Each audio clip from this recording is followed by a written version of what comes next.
Greetings of the day. We are Group 1 of N04B Fundamentals of Zoology, and in this PBL, we will be presenting artificial substitutes for various human tissues. To begin, let us first define artificial tissues and compare them with natural tissues. Artificial tissues are tissues used as an alternative to natural tissues like skin tissue and blood. It goes without saying that natural tissues are still better than artificial ones.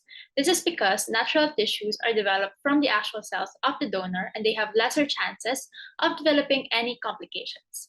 Additionally, they can absorb nutrients properly and participate in metabolic activities without any suffering or hindrances. Now, despite its advantages, why do we still study and try to use artificial tissues? This is because artificial tissues are aimed towards offering a solution for people who have concerns and problems with regards to their body's natural tissue repair, which may have been caused by different factors.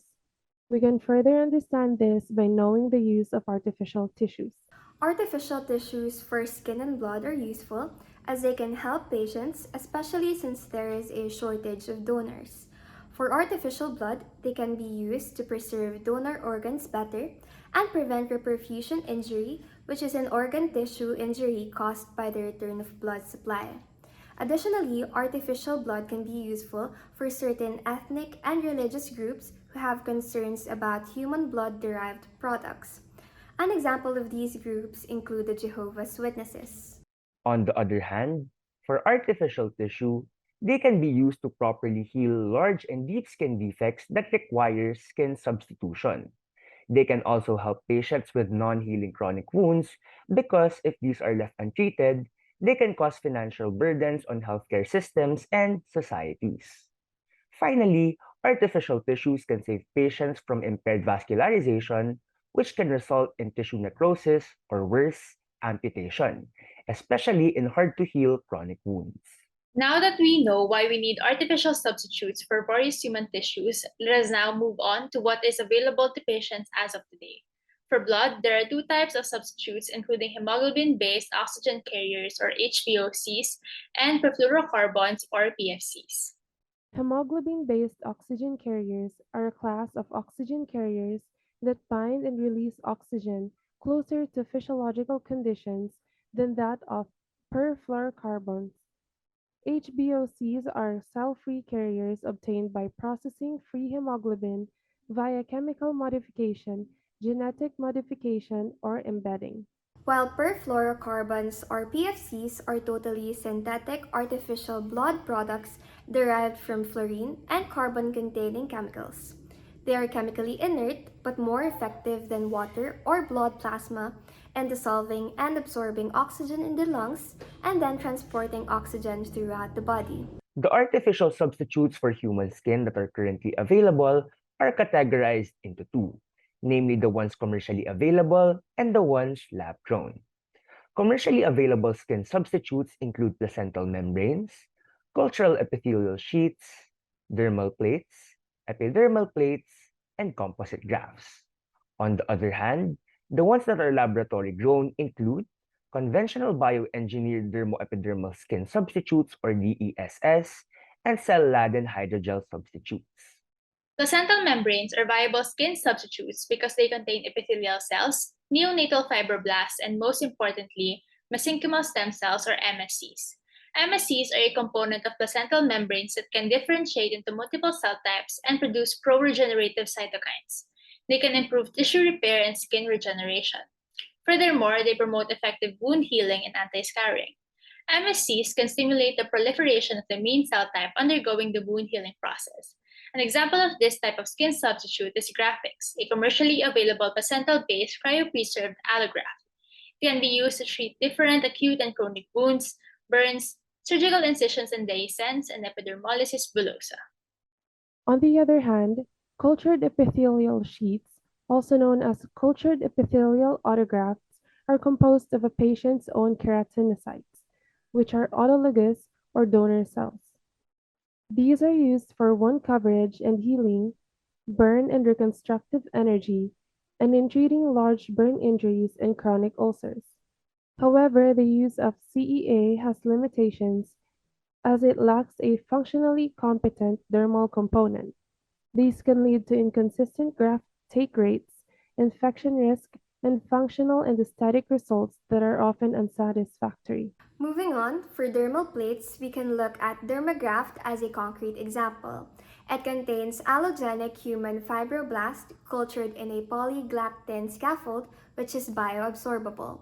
Dermagraft is provided frozen in a clear bag for single-use application and can be used to heal hard wounds, full-thickness diabetic foot ulcers, or deep necrotic cutaneous ulcers.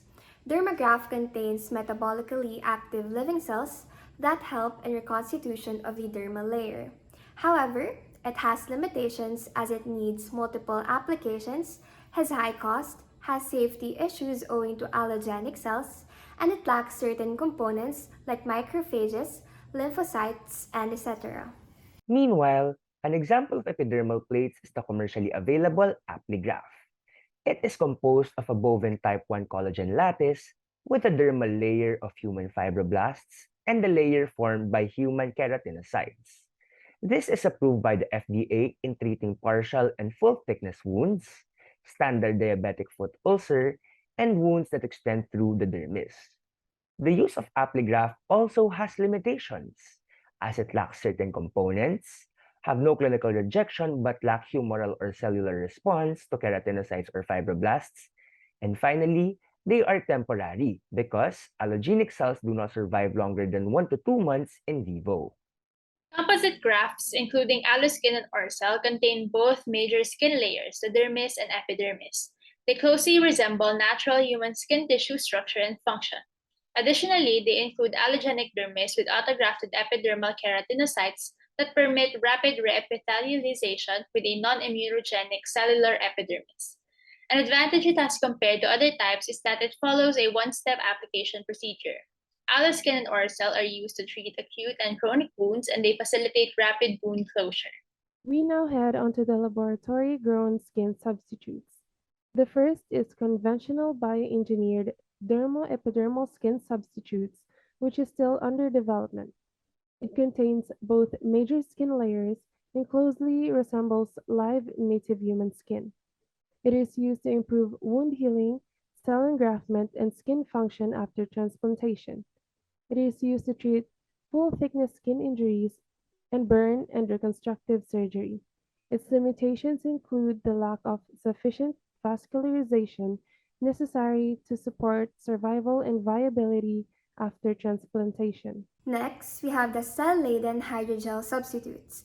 Hydrogel is most commonly used as a scaffold to culture cells for skin repair applications, and they are biocompatible.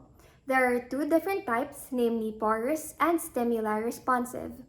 In vitro results show that hydrogels provide an appropriate microenvironment for the proliferation of adipose-derived stem cells, or ADSCs, and they can improve vascularization at wound site. Now that we have discussed the difference between natural and artificial tissues, their useful characteristics, the ones currently available and their limitations, we urge you to participate in the discussion board found on our Canvas portal. Here are our references in accomplishing this PBL. Once again, we are Group 1 of N04B. Thank you for listening and have a blessed day ahead.